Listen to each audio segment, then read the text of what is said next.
மாமா போயிருந்தீங்க? உங்களுக்காக சாப்பிடாம காத்துட்டு இருக்கேன் தெரியுமா? வாங்க. சாப்பிடலையா? நீ ஏன் சாப்பிடாம இருக்க?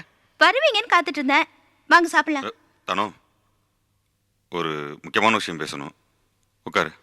வா உட்காரு.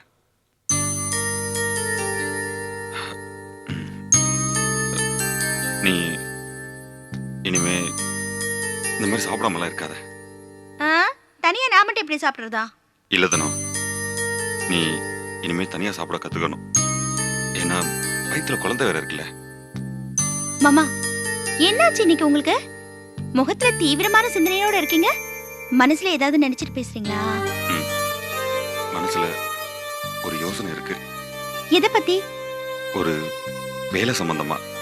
ஹாய் மாமா, உங்களுக்கு வேலை கிடைச்சிச்சா?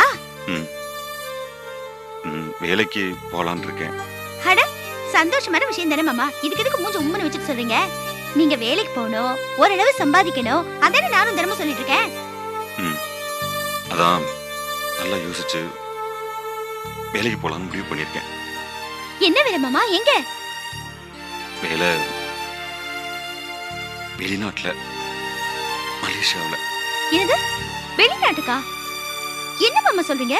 ஆமாதனோ, நல்ல சம்பளம் கிடைக்கும். ஒரு 2 வருஷம் வேலை பார்த்தா போதும், ஒரு மாதிரி செட்டில் ஆயிடலாம். ஏன் மாமா, என்ன தனியா விட்டுட்டு போகணுமா? கண்ணு இதுல நம்ம ஊர்ல எவ்வளவு வேலை இருக்கு, அதெல்லாம் விட்டு ஏன் வெளிநாடு போகணும்? அதெல்லாம் ஒண்ணு வேண்டாம். ஊர்ல எவனும் எனக்கு வேலை தர ரெடியா இல்ல, அதான் வெளிநாடு போலாம் முடிவு பண்ணிட்டேன். மாமா, அப்பா உங்களை ஒரு மாதிரி கோச்சிட்டு பேசிட்டு போனால தானே நீங்க வெளிநாடு போகணும்னு சொல்றீங்க. அடி பைத்தியக்காரி, மாமா என்ன இன்னைக்கு நேத்தா திட்டிட்டு இருக்காரு. அவர்கிட்ட கோச்சிட்டு போறதுன்னா நான் என்னைக்கோ கோச்சிட்டு போயிருப்பேன். அது காரணம் இல்ல. வேற என்ன காரணமா? தானோ, நான் ரொம்ப தூரம் யோசிச்சு தான் இந்த முடிவுக்கே வந்தேன். ரொம்ப நாளாவே மனசு நொந்து போய் கிடக்கேன் தானோ. நீங்க எல்லாரும் நினைக்கலாம் மாமா படபடன்னு பேசுறாரு, கவலை இல்லாம இருக்காருன்னு. ஆனா உள்ளுக்குள்ள எனக்கே என்னடா இப்படியோ இருக்குமேன்னு உறுத்துது. என்னதான் முடிவுன்னு ஒரு வேதனை மனசை போட்டு உருட்டிக்கிட்டே இருக்கு தானோ.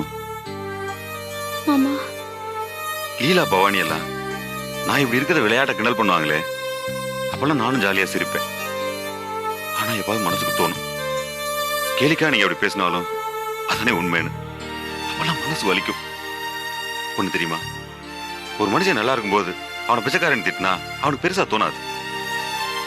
ஆனா நிஜமாவே பிச்சை எடுக்கிற நிலைமை இருக்கவன அப்படி சொல்லி திட்டினா அவனுக்கு 1000 மடங்கு வேதனையா இருக்கும்.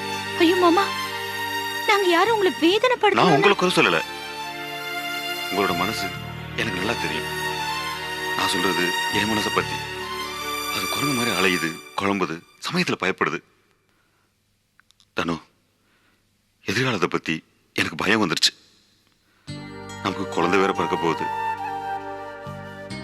எல்லாம் சரிதான், ஆனா என்ன விட்டுட்டு போறதுதான் தப்பு.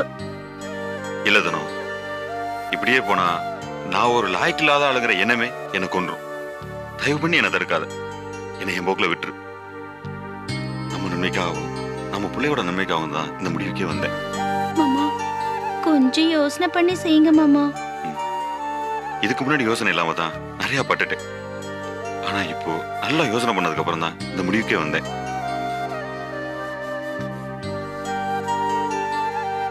நான் திங்கிற சோறு எனக்கு ஜீரணம் ஆகணும்னா நான் ஒவ்வொரு வாய் சாப்பிடும் போதும் மனசு உறுத்திக்கிட்டே இருக்கிறத விட கொஞ்ச நாள் கஷ்டப்பட்டாலும் பரவாயில்ல. இது வரைக்கும் நான் பண்ணது எல்லாமே தப்பா போச்சு. ஆனா இது இப்படி போகாதுன்னு என் மனசு சொல்லுது. என்ன பேசாம என் போக்கே விட்டுருத்தனும்.